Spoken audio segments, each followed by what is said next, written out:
ये लीजिए देखो। चलता हूँ। देवर जी। जी भाभी। वो आपके भैया बुला रहे थे, कोई बात करनी है उनको, एक बार मिलके चले जाते हैं। ठीक है, आप चलिए, मैं आता हूँ। तो मैं आता हूँ। कोई जरूरत नहीं है जाने की, तुम काम पे जाओगे। कि भैया ने बुलाया, क्या बोल रही तुम? क्या काम होगा उनको? हर छोटे काम के लिए तो तुम्हें आवाज दे देते हैं। तुम्हें पता है ना आज हमारी एनिवर्सरी है, अगर तुम ऑफिस लेट जाओगे तो फिर लेट ही आओगे। हम कहाँ जाएंगे फिर? एक काम करो, ऑफिस के लिए निकलो, लेट जाओगे। अरे तुम रुको, मैं आता हूँ, कुछ काम होगा उनको। अरे क्या जरूरत है? कभी भी नहीं सुनते हैं ये मेरी। और इनके बड़े भाई बिजनेस बना रखा है और नौकर मेरे पति को समझते हैं। पता नहीं से क्या बातें करनी है इनकी। सर मैं भी तो सुनो, कहीं मेरी चुगली तो नहीं करते? आगे बताती हूँ। देखो तो सर क्या चुगली कर रहे हैं मेरे पीठ के पीछे। जितना तुमसे छोटे को बुलाने के लिए कहा था, बुलाया नहीं? अब बुलाया है बस। भैया बुलाया आपने मुझे? हाँ सन्नी, ये ला, ये तेरी एनिवर्सरी के लिए कुछ पैसे हैं, तो वो छोटी बहू किसी अच्छी जगह जाना और आज अच्छे से अपनी एनिवर्सरी सेलिब्रेट करना। पैसे नहीं चाहिए भैया, मैं मैनेज कर लूँगा, डोंट वरी, आप इतना क्यों सोच रहे हैं? कैसे जाएगा जब तेरे पास पैसे ही नहीं है तो घुमाने के लिए? हाँ भैया, पैसे अकाउंट में है मेरे। बिना जॉब के? जब तेरी जॉब ही नहीं है, तेरे अकाउंट में पैसे ही नहीं है, तो कैसे तू छोटी बहू के साथ सालगिरह मनाएगा और कैसे तू उसको घुमाएगा फिराएगा, उसको अच्छा खिलाएगा? भैया आपको कैसे पता चला कि जॉब नहीं है मेरे पास? तेरी भाभी ने। जो बात मुझे सबसे पहले पता लगनी चाहिए थी वो तेरी भाभी से मुझे पता लगी कि मेरे भाई की जॉब चली गई है पिछले 2 महीने से, और मुझे इस बात की खबर ही नहीं है। जान सकता हूँ कि ये बात मुझे क्यों नहीं पता लगी? हाँ देवर जी, मैंने बताया आपके भैया, आपने तो हमें बताना जरूरी नहीं समझा। हमें तो पता भी नहीं था कि एक ही घर में रह के कोई इतनी मुसीबत में है। देवर जी एक परिवार है, हमें बता तो सकते थे आप। तो जब आप अपने दोस्त से बात कर रहे थे फोन पर तो सुन लिया था मैंने। बोल रहे थे कि 3 महीने से जॉब नहीं है, कहीं जॉब मिल जाती। हमें तो पता भी नहीं था। मुझे पता लगा तो कितना बुरा लगा, जब मैंने आपके भैया को बताया तो और बुरा लगा उन्हें। देवर जी हम कुछ बोलते थोड़ी, उल्टा ही आपकी मदद ही करते ना। एक बात तो इनको मैं हनुमान हूँ, मुझे इग्नोर मत करना। तुम इस वीडियो को लाइक करके चैनल को सब्सक्राइब करो। तुम्हारा हर के बताते 3 महीने से आप इतनी परेशानी में हो। रोज देखती हूँ मैं आपको ऑफिस जाते हो, कुछ तो यही लगता था कि ऑफिस ही जा रहे हो आप तो झूठ बोल रहे थे। छोटे, मानता हूँ कि छोटी बहू नहीं चाहती है कि हमारे बीच में कोई रिश्ता रहे, बड़े स्वाभाविक है। मैं इसमें छोटी बहू की गलती नहीं मानूंगी, क्योंकि आजकल की नई बहुएं जब अपने ससुराल में आती हैं तो उनको इनसिक्योरिटी होती है कि शायद उनके पति के घर वाले उसके खिलाफ उसे भड़काते हों या फिर उनके बीच में आने की कोशिश करते हो। जबकि तुझे पता है कि तेरे भाई और भाभी तो हमेशा ही तुम दोनों का भला चाहते हैं। लेकिन फिर भी मैं ज्योति की इस गलती को नज़रअंदाज करके तुझसे ये एक्सपेक्ट करता हूँ कि कम से कम तू हमें अपने सुख में ना सही, अपने दुख में तो याद कर। और मानता हूँ कि हमारे बीच में वो रिश्ते नहीं रहे बचपन की तरह के कि कोई भी छोटी बात हो तो तू अपने बड़े भाई को बता दे, और मैं एक्सपेक्ट भी नहीं करता। लेकिन हमारे बीच में वो प्यार तो कभी कम नहीं होगा ना, चाहे हम बूढ़े ही क्यों ना हो जाए। वो प्यार, वो केयर, वो तो दोनों परिवारों के बीच में होना ही चाहिए। कल को अगर तेरा बड़ा भाई दुख में हो तो तू अपने बड़े भाई को याद करेगा कि नहीं? अपने बड़े भाई की मदद के लिए आगे आएगा कि नहीं? तो ऐसे जब मुझे पता लगेगा कि मेरा छोटा भाई और उसकी पत्नी दिक्कत में है, और वो भी इतनी छोटी दिक्कत कि पैसों की कमी चल रही है, तो क्या बड़ा भाई आगे से आके मदद नहीं करेगा? बता। अब जो हुआ सो हुआ, लेकिन आगे से हमसे ये सब छुपाने की जरूरत नहीं है। ये पैसे पकड़ और जाकर ज्योति को अच्छे से घुमा फिरा और अच्छा सा कुछ खिला। पैसे नहीं चाहिए भैया, और ऐसा नहीं है कि मेरे दिमाग में कोई ग्रजेस है आपके लिए, इसलिए मैंने आपको नहीं बताया। क्या बताऊं भैया मैं आपको, आपने और भाभी ने पहले बहुत कुछ कर दिया है मेरे लिए। मुझे पढ़ा दिया, लिखा दिया, इस काबिल बना दिया कि मैं बाहर कंपनी में जॉब कर सकूं, मेरी शादी करवा दी। और कितना एहसान लूंगा हम लोगों का, कितना भैया। जितना आप दोनों ने किया ना, शायद मेरे सगे माँ बाप भी मेरे लिए उतना नहीं कर पाते। भैया मैं बस आपको परेशान नहीं करना चाहता था। वो वक्त आ गया भैया, आपके काम मैं करूं और आपके लिए कुछ करूं, आपको प्राउड फील कराऊं। लेकिन वो एक मोमेंट नहीं दिया है मैंने आपको अभी तक, जहां आप कह सको कि सनी आज बाहर निकलता हूं तो लोग तेरे नाम से पहचानते हैं मुझे, और उसी मोमेंट के लिए लड़ रहा हूं और कुछ भी नहीं है। मुझे पता है, मैं बताऊंगा कि जॉब नहीं है, आप मुझे 6 महीना, 1 साल, 2 साल, 5 साल, 10 साल, शायद जिंदगी भर बिठा के खिला लोगे, लेकिन नहीं चाहिए भैया। और ये कहीं ना कहीं आप दोनों के दिए हुए संस्कार ही हैं। देखिए भैया, जो इंसान मेहनत करता है ना वही जिंदगी में सफल होता है, और जिसको सपोर्ट मिल जाए ना ज्यादा, वो अपनी जिंदगी में ज्यादा आगे बढ़ नहीं सकता। जॉब का क्या भैया, कल नहीं है, आज नहीं है, कल होगी। सब चलता रहता है, पार्ट ऑफ लाइफ है। और यही रीजन है कि मैंने आपको नहीं बताया। आप लोग शायद मेरे बड़े भाई और भाभी नहीं है, मेरे माता पिता है, और मुझे परेशानी में देख के आप लोग मेरे लिए कुछ ना कुछ करते हैं। मैं नहीं चाहता। 2 महीने से परेशान हूँ, मानता हूँ, और हर दिन किसी कंपनी में इंटरव्यू देने जाता हूँ, उसके बाद बाहर बैठता हूँ, पार्क में लंच कर लेता हूँ, शाम को घर आ जाता हूँ, ताकि आप लोगों को इस बारे में कुछ पता ना चले, आप लोग परेशान ना हो।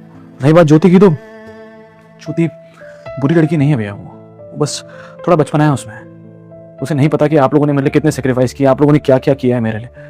शायद इस एनवायरनमेंट को समझने लायक नहीं हुई है वो भी, लेकिन जब समझेगी तो इज्जत देगी।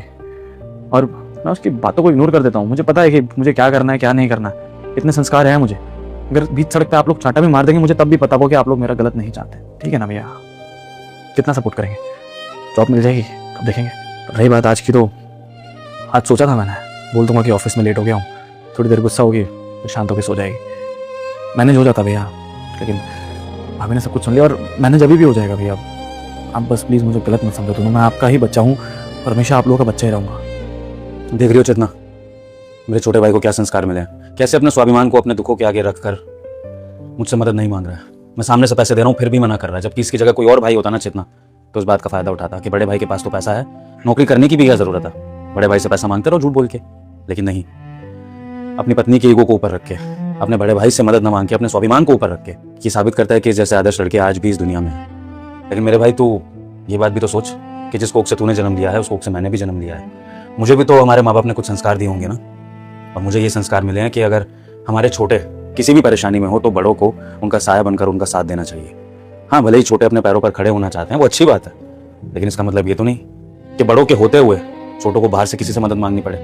चल ठीक है, अच्छी बात है, तू अपने बड़े भाई से मदद नहीं मांगेगा, मैं नहीं करूंगा तेरी मदद। मुझे पता है कि मेरा भाई कहीं ना कहीं से कुछ ना कुछ जुगाड़ करके अपनी जिंदगी को फिर से पटरी पर ले आएगा। लेकिन जब भगवान ने मुझे इतना कुछ दिया है तो फिर मेरे भाई को क्या जरूरत पड़ेगी कि वो किसी बाहर वाले के पास जाके मदद मांगे। अच्छा लगेगा कि तू अपने किसी यार दोस्त से, किसी कोलीग से या फिर XYZ किसी भी बाहर के बंदे से उधार मांगेगा या उनसे किसी तरह की मदद मांगेगा। तो इसलिए बाहर से मदद मांगने से अच्छा है तेरा बड़ा भाई खुद से आगे से तेरी मदद कर रहा है और इसको एहसान मानने की जरूरत नहीं है। ये मेरा फर्ज है जो मैं निभा रहा हूँ और तेरा फर्ज है जो तू निभा रहा है कि तू हम सबकी रिस्पेक्ट करके चल रहा है, और हमें तेरे से और कुछ नहीं चाहिए। और देख, रही बात ज्योति की ना, तो ज्योति को इस बारे में पता मत लगने दियो कि ये पैसे मैंने दिए। उसको कह दियो कि तेरी जॉब में तेरा प्रमोशन हो गया, तो उस तरह से ये बात छुपी भी रह जाएगी, तेरे आत्मसम्मान को ठेस भी नहीं पहुंचेगी और ज्योति को भी बुरा नहीं लगेगा। बस हाँ, इतना चाहूंगा छोटे कि ज्योति के मन में हमारे लिए थोड़ा सा प्यार जग जाए, क्योंकि वो हमें काफ़ी गलत समझती है और मैं नहीं चाहता कि गलत फहमी वो ज़िंदगी भर अपने मन में पाल के चलती रहे। क्योंकि हम तो चाहते हैं कि परिवार मिलजुल के रहे, साथ रहे और सब एक दूसरे के सुख दुख में काम आए। ठीक है, तो भी पैसे रख और अपने बड़े भाई को अब ज़्यादा मत बोल रहा। मैं जितना तुझे कन्विंस कर सकता था मैंने कर लिया है। अब आगे तू बड़े भाई की बात का मान रख के पैसे ले और अपना फ़र्ज़ निभा, अपने पति होने का फ़र्ज़ निभा, क्योंकि छोटे भाई और अच्छे देवर होने का फ़र्ज़ तो तू निभा रहा है। और देख, वो बहू नए घर से आई है और देख फिर तेरे जो भी हालात है इसमें बहू को सफ़र क्यों करना पड़े।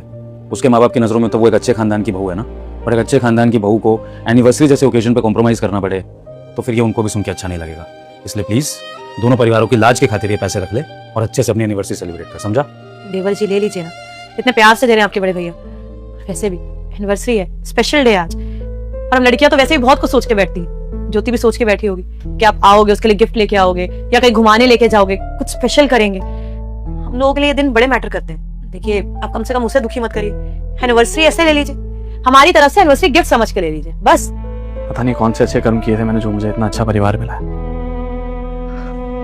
रख लेता हूँ भैया, आपका आशीर्वाद समझ के रख लेता हूँ। Thank you. कोई बात नहीं सन्नी, बस ज्योति हमें गलत ना समझे और धीरे धीरे वो हम सबको एक्सेप्ट कर ले, मुझे यही चाहिए। और इसमें जितना मर्जी टाइम लगे उसकी बातों को मैं और तेरी भाभी बिल्कुल माइंड नहीं करेंगे।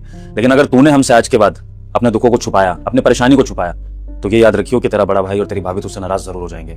आगे से मुझे तेरी परेशानी किसी गैर के मुंह से ना सुननी पड़े, तेरी भाभी के मुंह से भी नहीं। तू खुद मुझे आकर बताएगा सामने से, और कोई दिक्कत परेशानी हो तो मैं खड़ा हूं तेरे लिए। और ये जो तेरी जॉब नहीं लग रही है ना, इसकी भी टेंशन लेने की कोई जरूरत नहीं है। तेरे भाई की कंपनी तो है ही, मैं तो तेरे को तेरी सेल्फ रिस्पेक्ट के खातिर ही बाहर जॉब करने दे रहा था। वरना मैं तो हमेशा से कहता हूँ कि अपने भाई के बिजनेस में आ, ज्वाइन कर, किसी के आगे नौकरी करने की जरूरत नहीं है। लेकिन तू सीखना चाहता है इसलिए मैं तुझे नौकरी करने देता हूँ। तो अगर तुझे जरा सा भी लगे ना कि बाहर नौकरी करने में दिक्कत परेशानी आ रही है तो चुपचाप अपने भाई के ऑफिस में आ जाइयो, मैं तुझे सारा काम समझा दूंगा। ठीक है, चिंता मत कीजिए भैया, आगे से कुछ नहीं छुपाऊंगा उससे। चलता हूँ, वो इंटरव्यू भी है ना एक।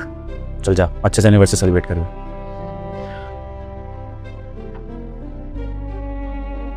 कैसी इंसान हूं मैंने पहचाना क्यों नहीं इनको? कितना गलत समझ रही थी मैं, क्या सोच रही थी मैं।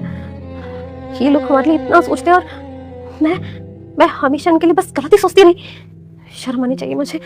क्या सोच रही थी, इतने अच्छे परिवार को तोड़ने चली हूं मैं। क्या हुआ, चुप क्यों पड़ी? गलती हो गई यार, पता नहीं मैं क्या सोच रही थी। इतने अच्छे परिवार को मैं अपने नफरत की वजह से तोड़ने चली थी। बहुत गलत सोचा मैंने उनके लिए। वो तो इतना अच्छा मानते हैं, इतना सब सोच रहे हैं हमारे लिए, एनिवर्सरी के लिए तुम्हें पैसे दे रहे हैं, और मेरी ही गलती है। मुझे उनको पहचानने में ना बहुत बड़ी गलती हो गई, पर आगे से ऐसा नहीं होगा। तो प्लीज मुझे माफ कर देना। मुझे तो समझ भी नहीं आ रहा कि मैं उनसे आंखें कैसे मिलाऊंगी। वो इतने अच्छे और मैं बेवकूफ अपना ही घर तबाह करने चली थी। सही मुझसे बहुत बड़ी गलती हो गई यार। मैं तुम्हारी बीवी हूँ, मुझे पता नहीं चला कि तुम्हारी नौकरी नहीं है। उनको पता चल गया, मैं बीवी कहलाने के लिए लायक ही नहीं हूँ। सारी गलतियां बस मैंने ही कर दी। पता नहीं मैं क्या सोच रही थी सनी, मुझसे बहुत बड़ी गलती हो गई यार। नहीं, माफी मांगने की कोई जरूरत नहीं है, क्योंकि इस घर की बहू अगर हमारे बड़ों के सामने झुकेगी तो शायद हमारे घर के बड़ों को अच्छा नहीं लगेगा। हमारे घर के बड़े हमारे घर की बहुओं को लक्ष्मी मानते हैं और खुद को कोसना बंद करो। उसमें गलती तुम्हारी भी नहीं। तुम्हें शायद वो एनवायरनमेंट ही कभी नहीं मिला ज्योति, जिस एनवायरनमेंट में मैं रहा हूँ। बाहर की दुनिया में अक्सर यही होता है, चाचा ताऊ के बच्चे सामने से तो बहुत प्यार दिखाते हैं, लेकिन मन में तो उनके क्या होता है ये तो बाद में पता चलता है। लेकिन ज्योति मेरे घर में ऐसा नहीं है। मेरे भैया भाभी मुझे माँ बाप का प्यार ही देते हैं हमेशा, और हमेशा वही देंगे। देखो, तुम बहुत कुछ बोलती थी उनके बारे में, लेकिन मैंने कभी रिएक्ट क्यों नहीं किया पता है? क्योंकि मैं जानता हूँ कि तुम भी अपनी जगह गलत नहीं हो और वो लोग। हाँ, बस तुम्हें कुछ चीज़ें सीखने की ज़रूरत है, इस एनवायरनमेंट में ढलने की ज़रूरत है, और कुछ भी नहीं। एक बार तुम ये सब सीख जाओगी, सब अच्छा हो जाएगा। वो जिस तरह से तुम अपनी बेटी मानते हैं, तुम भी उनको अपना परिवार मान के, अपने पेरेंट्स वाला प्यार देके देखो। फिर देखो, मुझे नहीं लगता कि इस घर में कभी झगड़े भी होंगे फिर, समझे? और छोड़ दो ये सब, और अगर उनके लिए कुछ करना ही है तो प्यार दो उन्हें, बस जितना दे सकते हो। खुश रखो, जितना अपने पेरेंट्स को देती हो, इज्जत दो। यही सब चाहिए बस एक अच्छे घर को खुश रखने के लिए। ऐसे रखो, मैं इंटरव्यू देके आता हूँ, शाम को चलेंगे। सनी, ऐसा कर सकते हैं कि आज हमारी एनिवर्सरी डिनर पे हम भैया भाभी को साथ लेके चले, सब साथ में डिनर करेंगे तो अच्छा लगेगा। तुम बोल दो उनको। तुम बोल देना, अच्छा लगेगा उनको। चाहता हूँ।